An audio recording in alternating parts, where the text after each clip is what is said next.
Is it on? Yeah, it's on. Awesome, dude.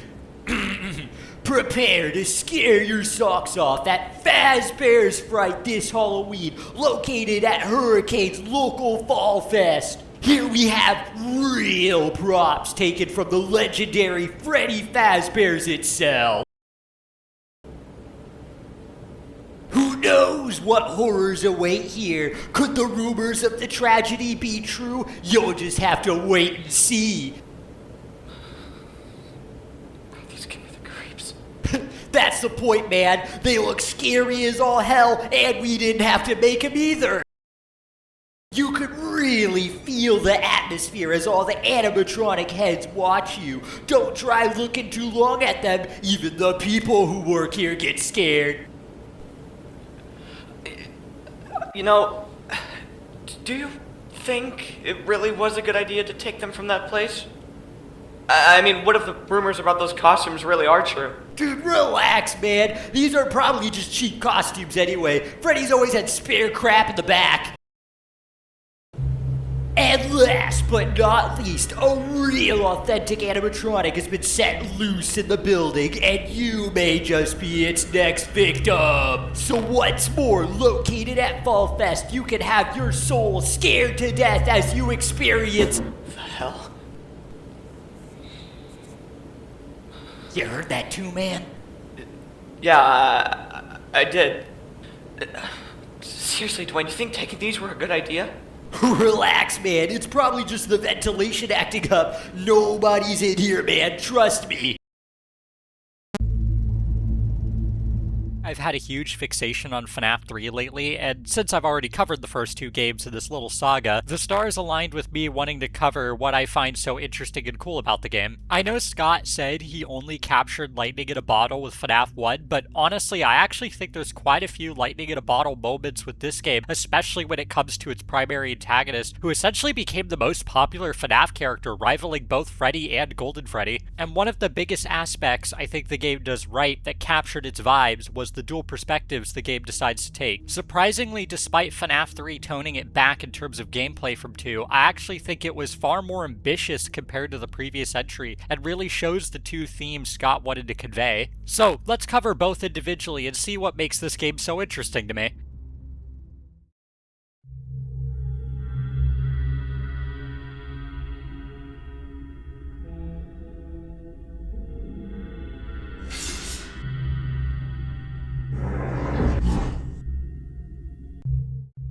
"30 years after Fazbear's closed, some dipshits decided it would be a great idea to break into a place known for multiple murders and tragedies and create a spooky Halloween attraction for a local amusement park. When you get into the office, it definitely hits you with an atmosphere that seems both familiar to the other two while also being cranked up 11 in how over the top it tries to be, which makes sense as it's purposely set up this way in the lore. Throughout Fazbear's Fright, we can see the empty husk of each animatronic from the first game, and it's quite haunting and a little depressing. Assuming that these aren't crappy cosplays, it's really grim to see these characters completely desecrated and propped up for people's entertainment, especially knowing the history that they have. And it's a very neat detail that the phantoms of the characters are mostly related to their respective mask. Even the Chica head points to the arcade that the phantom then appears on. The lighting, decor, and sound design all give the place a huge feeling of dread and wickedness, and the colors mainly consist of this ghastly and sick green that makes it really dark and grungy feeling. While most likely the building wasn't a previous Freddy's, or at least one that we know of, it definitely feels like some kind of cursed burial ground, and I think that was an intention on Scott's part. Even Phone Dude himself sells the idea on the kind of idiots that would pull something like this off. He has this super over-the-top surfer voice and sounds like some 20 or something year old who genuinely did no research when trying to make this place, just wanting a quick buck and some entertainment off rumors that spread about a place he probably never went to as a kid. And it's something that Fazbear Entertainment would constantly do later in the franchise. Just, you know, bring in shit back from the dead just for the sake of profit and humor. Furthermore, us playing as a real and acted night guard fits incredibly well within the role we have and what Fazbear's Fright represents. We were stupid enough to take part in both a haunted attraction and keep watch on something that we dug up from the past for yet again, entertainment. And it also explains our office and how unwelcoming it is too. The giant window in front of us is for guests to take amusement in what we're doing. It has absolutely no practical use within the context of the building, but we have to make use of it now since we found ourselves taking part in something much more real. Of course, none of the other previously mentioned aspects embody the game's themes quite like the main star himself, Springtrap. When developing FNAF 3, Scott really wanted the game to feel more personal, like you're fighting some kind of final boss. So, ingeniously, he came up with the idea of challenging the killer of the missing kids incident to a 1v1 deathmatch on Rust. Springtrap fits everything so well. His design is the most rotten and shredded we've ever seen up to this point, even more so than the Wizards, and he has a much more expressive nature to him that makes him seem like he has this hyper-intelligence that none of the other animatronics used to, other than maybe the puppet. He always sports this wicked serial killer smile, which is both incredibly unsettling and very fitting to his character. The corpse inside has this incredible and grim touch of giving him this zombie-like quality that yet again sells the concept of ancient evil coming back and haunting those who played with fire. The gameplay also really helps to invoke how Springtrap works. All of his renders have him cast in this ominous shadow, or just have him be straight up an evil bastard and hiding in the tiniest spaces possible. Him having the same color as the whole building also doesn't help, and even the aforementioned props are a detriment as he will hide next to them to blend in. It's really cool and also really fucking annoying. I do wish the game explained its hidden mechanic with Springtrap better, because once you know it, it honestly makes the game a hell of a lot more fun. For those who don't know, remember when Dwayne said you'll start seeing shit if the ventilation sucks? Yeah, bro was not referring to the phantoms. He's actually referring to how just two Springtraps will appear on the cameras, and one of them is a fake. The game actually does a horrible job at explaining this, but that's why at times he'll just ignore the audio lore, because it's not actually him. But once you know this mechanic, it makes the experience way better, because you'll be trying to lure him somewhere, and he doesn't budge until you hear footsteps somewhere else, and the only reaction to that is, "You little fuck." Now, there's still some balancing stuff that allows the game to feel fair. Springtrap in almost every render can be seen with his evil white bloodshot eyes, and he can't just teleport like a lot of people think he can. Plus, all the phantoms actually have ways of being ignored. It's not just a guaranteed jump scare fest like most people think they are. Although FNAF 3 is still an incredibly difficult game with the aforementioned bitch-like behavior Springtrap will try to pull on you. All in all, I think Scott did an incredible job at selling both Fazbear's Fright and Springtrap as themes centering around the curse of something coming back to haunt people who didn't know what they were doing. The dread and atmosphere created with the game comments perfectly with its horror and creates the perfect hunting ground for the main antagonist to run around in. It really does feel like a grand final boss you're going up against, and the mechanics flow with his design and personality seamlessly.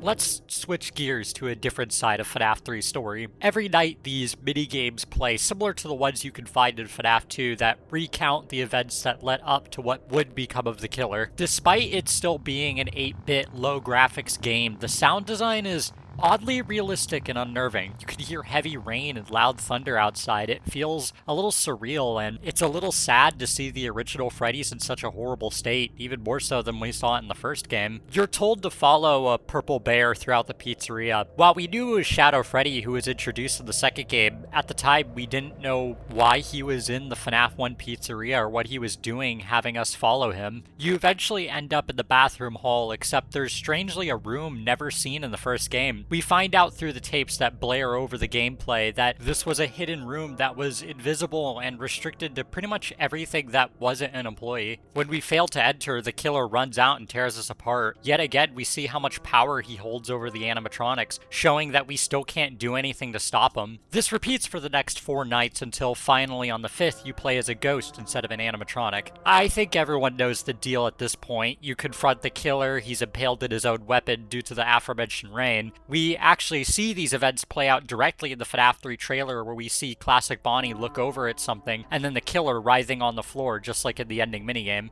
But that's not all these minigames can offer. When going down the left hall, you could see out-of-place sprites sitting outside the walls. For a first-time player in 2015, they would probably not think of it, but if you look through the cameras during gameplay, you can actually see that these are hints for something. By following these directions, you're led into these weird minigames that feel incredibly out of place from what we've been used to. Every minigame before these have recounted real-life events, whether it be the killer's crimes in FNAF 2 or his punishment in FNAF 3. But here we go through places like a small home, the starry night sky, a cozy little stage. They feel almost calming compared to everything else we've dealt with. The music boxes that play are soft, dated, but classical. They sound very melancholy, and yet again, ClickTeam's horrible compression does a lot of the work here. There are quite a few tracks that most people will recognize, but there's also quite a few that were actually lost to time for a while, only recently discovered once more, and it fits pretty well with the minigames, coincidentally. The minigames usually have a very standard way of playing them. You do whatever it tells you to do, and then you find an exit, and then you simply move on like nothing happened. But as most of you know, that would be doing them quite a disservice. All of these minigames can be broken and altered in some way, which can find a different path, and this is where the imagery gets even stranger. You start to see things like a giant puppet on its knees, weeping to itself, a tree surrounded by 3 still balloon boys, and 4 cupcakes in the background with one of them following you.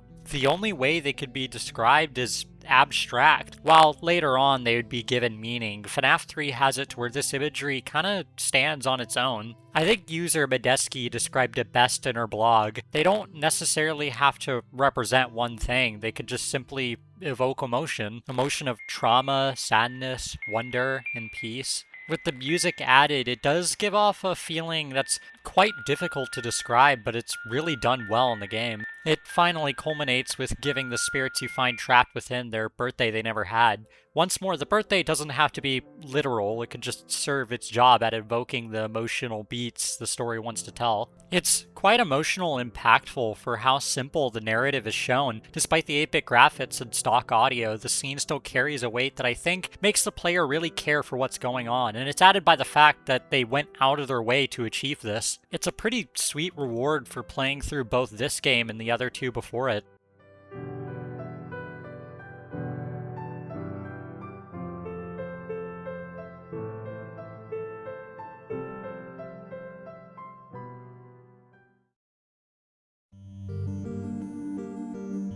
FNAF 3 is a surprisingly ambitious game. Scott really wanted to pull off a lot more than he did with the previous ones, by having something like a semi-smart antagonist that feels like a true boss fight, and also wrapping up FNAF's themes that were built up throughout the 3 games in a nice little bow. Could things have been done better? Sure, but future games both improved on what FNAF 3 wanted to do, and also struck out to tell their own stories. But the theme stayed consistent throughout the franchise, and I think that FNAF 3 was the game that cemented those ideas on what FNAF should be about. Whether it's about tragedy and loss, or the curse of the past, FNAF 3 tackles quite a few ideas, and I think it tackles them quite nicely. Anyways, that's about all I wanted to say. I'm not sure how long it'll be till the next video, but I promise to make it an ambitious one, as it's something I've been wanting to talk about for quite a while. Is it a new concept? Well, no, but I want to wrap it up nicely in a video that sells the idea, and I plan to use the ideas planted in this video for the next. So, hopefully subscribing will let you know when that video drops, and I'll see you all next time.